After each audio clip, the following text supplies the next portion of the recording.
नमस्कार बच्चों, मैं अर्पण सिंह। मैं आपको फ्रेंच रिवॉल्यूशन पढ़ा रहा था। फ्रेंच रिवॉल्यूशन में हम पहुंच चुके थे कि एक राजा कॉन्स्टिट्यूशन के अंदर आ चुके थे। अंडर कॉन्स्टिट्यूशन अब वर्क करेंगे। लोग कुछ उम्मीद कर रहे थे कि कॉन्स्टिट्यूशन में हमें क्या क्या प्रोवाइड होता है। कम से कम मोनार्की तो थी, राजा राजा ही थे, मतलब राजा उस समय राजा थे, उनके लिए यही खुशी की बात थी। और लेकिन धीरे धीरे कुछ ऐसे राजा अपने कर्तव्य निभाते हैं या मतलब कुछ ऐसे काम कर देते हैं कि अब वो राजा भी रहने लायक नहीं होते। हमें इस कहानी में यही पढ़ना है कि राजा ऐसी क्या मूर्खता करते हैं या अपने देश के पीछे क्या कुछ करना चाह रहे थे कि लोग उनको फिर से गद्दी से हटा देते हैं। 1792 में वो नेशनल असेंबली ने कुछ ऐसा उन पर आक्रमण करती है, कुछ इसी बारे में हम पढ़ेंगे। तो देखो क्या होता है, लिखा है France abolishes monarchy and becomes a Republic.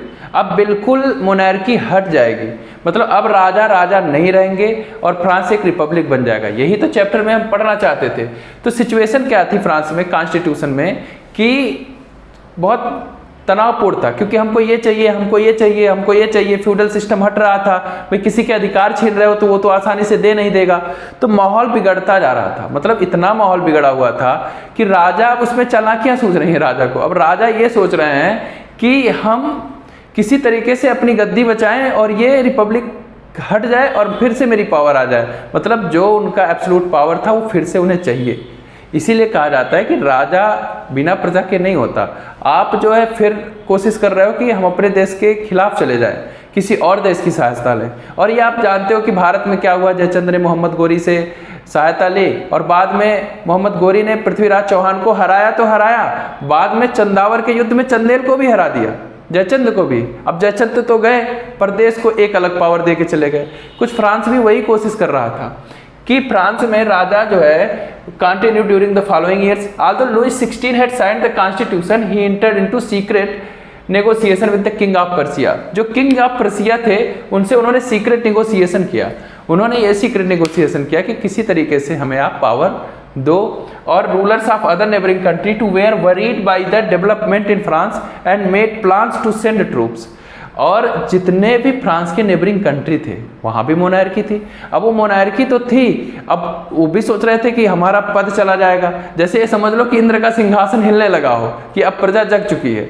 तो वही हुआ कि वो लोग भी सोच रहे हैं भाई फ्रांस का राजा तो राजा नहीं रहा, अब हम लोग भी धीरे धीरे हट जाएंगे। तो उन्होंने सोचा नहीं नहीं, फ्रांस के राजा को फिर पावर में लाओ और जनता को डिमोरलाइज कर दो कि भाई क्या हुआ इतना मेहनत करके। कभी कभी क्या होता है ना, हम मनोवैज्ञानिक किसी को तोड़ते बहुत हैं, तो वही, लेकिन हम मनोवैज्ञानिक मजबूत होना पड़ता है। तो प्रजा के साथ यही करना चाह रहे थे कि फिर से राजा को बैठा दो। प्रजा को लगे हमारे सारे कामों पे पानी फिर गया, लेकिन नेशनल असेंबली को ये बात की भनक चल चुकी थी। तो उन्होंने वही, वो फ्रांस के जो सेंट ट्रूप थे उन्होंने ये माना कि 1789 में वो अपना ट्रूप भेजेंगे और राजा को फिर से पावर में ला देंगे। और वो एक कोशिश कर रहे थे बार बार कि 1792 में ये घटना होती, उससे पहले ही नेशनल असेंबली ने पर्सिया और ऑस्ट्रिया के खिलाफ वार ही छेड़ दिया, क्योंकि नेशनल असेंबली को ये बात पता कहीं से चल चुकी थी कि हमारे खिलाफ साजिश हो रही है, फ्रांस में रिपब्लिक या कॉन्स्टिट्यूशन को हटाए जाने की कोशिश हो रही है। अब राजा अच्छा करता है कि बुरा, आप ही सोच लो कि आप देश के खिलाफ जा रहे हो, क्योंकि देश की प्रजा जो चीज चाह रही है आप वही नहीं देना चाह रहे हो। तो अब क्या होता है कि हाँ, क्योंकि इस वार को उन्होंने इस तरीके से लिया कि हमें ये अमीर लोग ऐसा कर रहे हैं, राजा के खिलाफ, राजा की तरफ तो अमीर लोग ही थे ना, क्योंकि स्टेट 1 स्टेट 2 की ही शक्तियां छीनी जा रही थी। तो अब क्या हुआ कि 1000 of volunteer thrown from the provinces, 1000 of volunteer इस लड़ाई में जुड़ चुके। 1000 ऑफ वॉलंटियर इस लड़ाई से जुड़े provinces to join the army और दे साजिश। उन्होंने इसे वार की तरह देखा। किसके वार की तरह देखा? People against king and aristocracies. जो अमीर लोग थे, कुलीन वर्ग थे, उनके खिलाफ ये लड़ाई मानी, क्योंकि स्टेट 1 और स्टेट 2 ही राजा के साथ थे। और वही ये सोचे कि देखो जब हम अपने हक की मांग किए तो राजा किस तरीके से दूसरे देश से जाके बात करने लगे। अब जब राजा दूसरे देश से जाके बात करे तो जनता को बिल्कुल नागवार गुजरी ये बात कि क्या हो रहा है, राजा बिना बताए आप दूसरे देश से बात कर रहे हो, इसका मतलब हमारे खिलाफ साजिश कर रहे हो, इसका मतलब देश के खिलाफ साजिश कर रहे हो। आप जब भी प्रजा के खिलाफ कोई बात करेंगे और दूसरे देश से, तो ये देशद्रोही है, देश के खिलाफ आप बात कर रहे हैं। जितने वॉलंटियर जुड़े वो एक पैट्रियोटिक सॉन्ग गा रहे थे, देशभक्ति गीत, जिसे किसने लिखा था? रोजर डे लाइल ने। रोजर डी लाइल ने लिखा था और द मर्सेल्स, उस गीत का नाम था द मर्सेल्स। और हाँ, तो एक डायरेक्टरी रूल आ गया फ्रांस में। मतलब जैकोबियन के रेन ऑफ टेरर के बाद लोगों को ये डर था कि ये जो कंसंट्रेशन ऑफ पावर है किसी एक व्यक्ति के पास ना आए, नहीं तो फिर वो मनमानी वही करेगा।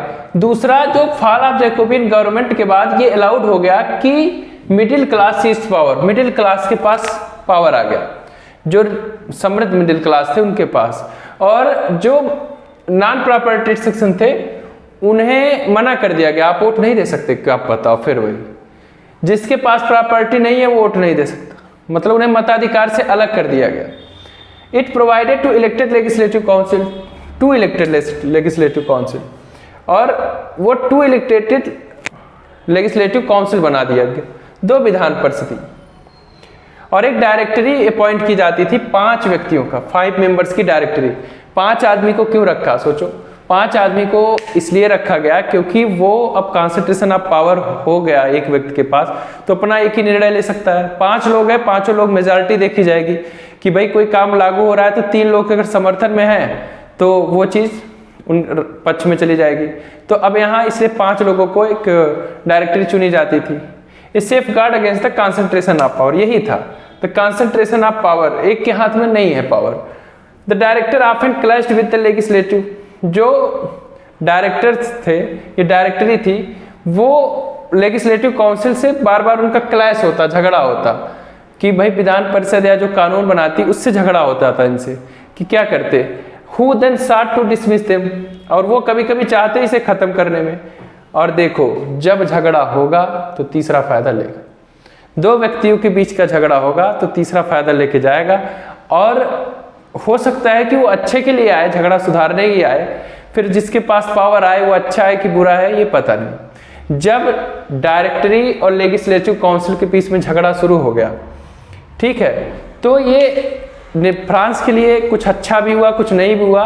एक नए आदमी का उदय हुआ जिसका नाम था Napoleon Bonaparte. Napoleon Bonaparte military rule करते थे और वो पूरे यूरोप में राज करने की कोशिश किए, और फ्रांस के बिहाफ पे, मतलब फ्रांस के लिए वो कहते थे कि हम पूरी दुनिया को एक करेंगे, पूरे फ्रांस के लिए, मतलब हम पूरे यूरोप में एक ही सिस्टम लागू करेंगे। और नेपोलियन के नाते ही ऐसा माना जाता है फ्रांस में नेशनलिज्म आया, और नेशनलिज्म का कारण में आपको नेपोलियन को पढ़ाया जाएगा क्लास 10th में, तो आप उसे क्लास 10th में सीखेंगे। दूसरा क्या सीखना है आपको कि जो आइडिया आया, द आइडियल्स ऑफ फ्रीडम, जो आइडिया फ्रीडम का आया, इक्वलिटी बिफोर लॉ और फ्रेटर्निटी, ये एक इंस्पायरिंग आइडिया था जो अब सिर्फ फ्रांस के लिए नहीं वरन पूरे यूरोप के लिए हो गया कि नहीं, अब पूरे यूरोप के लोग इक्वलिटी बिफोर लॉ मांग रहे हैं, आइडिया ऑफ फ्रीडम मांग रहे हैं, और फ्रेटर्निटी और इंस्पायर कर रहे हैं, मतलब वो इंस्पायरिंग जो आइडियाज थे। और इस भारत में तो इसको खैर प्रियम्बल में डाल ही दिया गया। तो अब हम कल ये पढ़ेंगे वुमेन को ये राइट मिला कि नहीं मिला। ओलंपे दी गूज का नाम पढ़ेंगे, वो एक रिवॉल्यूशनरी थी जो वुमेन के लिए लड़ी, क्योंकि आप पीछे पढ़ चुके कि जब लोग लड़ाई करने गए थे तो महिलाओं ने घर संभाला और घर के लिवलीहुड को भी देखा और बड़े बुजुर्गों का देखभाल किया जो नहीं जा सकते थे वहाँ पे, बच्चों का ख्याल रखा। तो महिलाओं का जो संघर्ष है, अब उनके वोट के राइट के लिए वो खुद लड़ेंगी। तो आज यहीं आप लोगों को सुनने के लिए धन्यवाद। सीखते रहिए, आगे बढ़िए।